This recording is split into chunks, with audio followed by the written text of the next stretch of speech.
Halo guys, hari ini aku mau kasih tips buat kalian untuk memandikan kucing yang umurnya 3 bulan. Nah ya, ini khusus untuk kitten. So, buat kalian yang pengen tahu kelanjutannya, yuk keep on watching.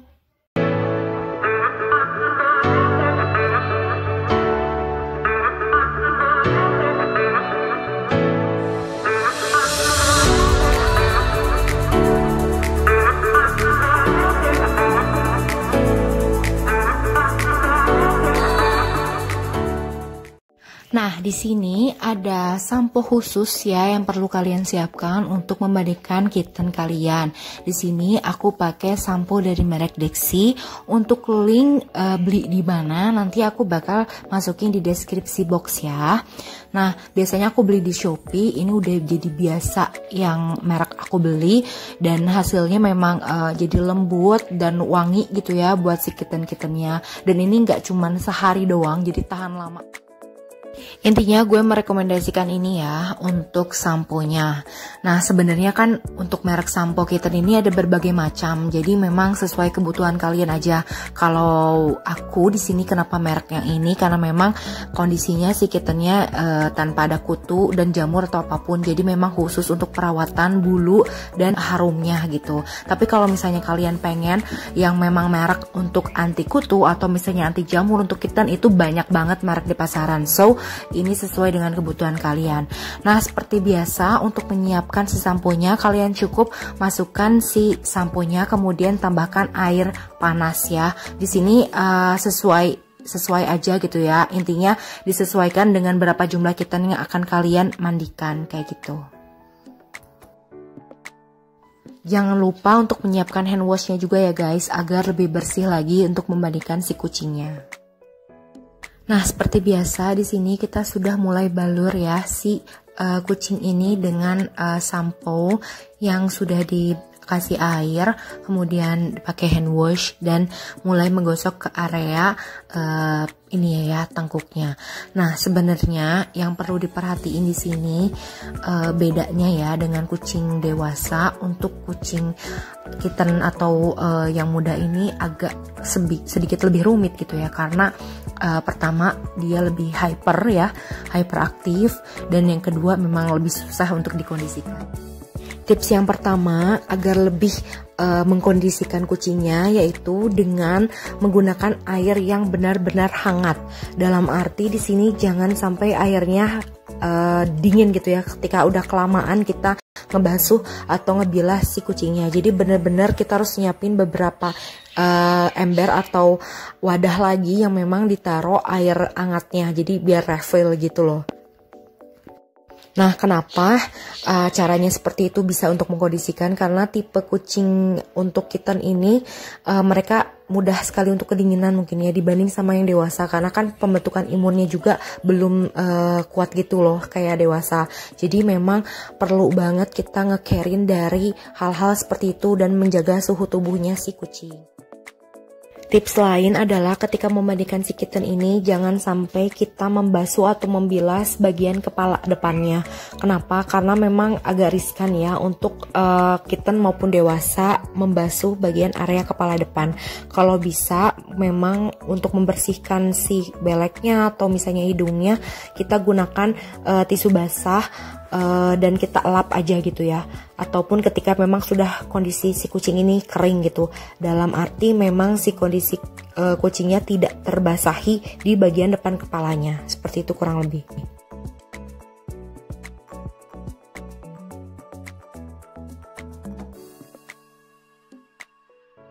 Tips lain adalah kalian harap lebih detail menggosok atau membersihkan di bagian belakangnya ya, yaitu deket bagian ekornya, kayak pantatnya lah istilahnya gitu ya. Kenapa? Karena biasanya banyak kucing atau kitten yang memang terserang awal permulaan kutu itu di bagian belakang atau deket bagian ekornya. Tips lain nih ya, ketika kalian punya kucing kitten yang hyper adalah dengan menggunting kuku dulu sebelum dia dimandikan.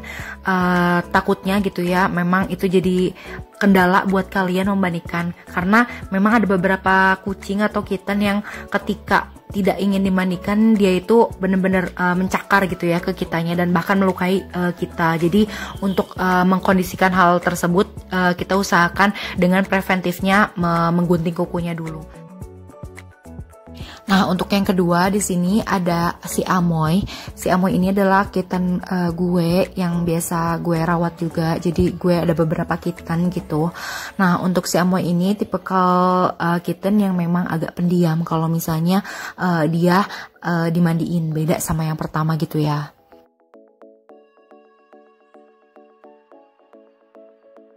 Nah, untuk tipsnya sebenarnya sama aja, memandikan kucing atau kitten itu kayak tadi, tapi di sini gue mau tekenin bahwa sebenarnya kenapa sih kitten itu harus rajin di grooming gitu ya. Yang pertama yang gue jalanin atau gue alamin gitu ya, kenapa kitten ini rajin di grooming adalah salah satunya untuk menghindari dari berbagai macam penyakit, entah itu kutu, parasit atau yang lain sebagainya. Karena gimana pun juga kebersihan kucing itu tergantung sama pemiliknya. Jadi memang kita harus bener-bener manage atau kontrol si kucingnya itu dari grooming gitu ya. Nah, kayak gitu. Selain itu juga ya, karena kebiasaan dari si kitten ini yang memang lincah banget gitu ya, otomatis bener-bener hyper gitu ya di dalam lingkungan kita, yang kita juga sebenarnya nggak tahu gerak-geriknya, kan kita nggak 24 jam banget ngawasin dia, entah itu dia di dalam kandang atau misalnya di luar kalian kencarin gitu.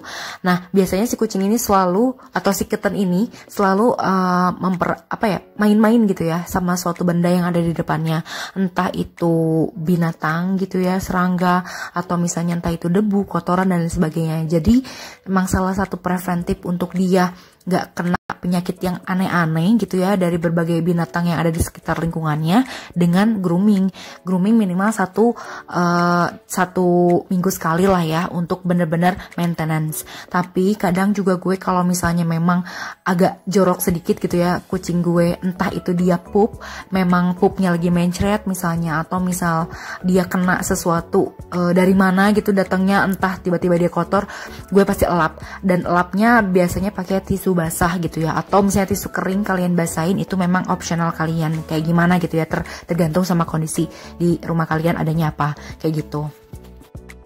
Ya intinya memang kalau ngurus kitten itu agak repot ya dalam segi kebersihannya, karena gimana pun juga kitten atau habitnya itu memang bener-bener lagi masa aktifnya banget, terutama umur 3 bulan sampai 5 bulanan. Jadi biasanya di umur segitu gue selalu kandangin kucingnya, karena gue takut juga di rumah gue nggak selamanya bersih, gak selamanya rapi gitu ya. Kadang emang ada kotor sedikit juga gue emang masukin ke kandang, tapi kalau ada lagi bersih gue keluarin. Intinya memang kucing gue punya jam-jam tertentu untuk keluar dari kandang gitu, untuk biasa dia main. Intinya nggak dalam kandang terus kayak gitu.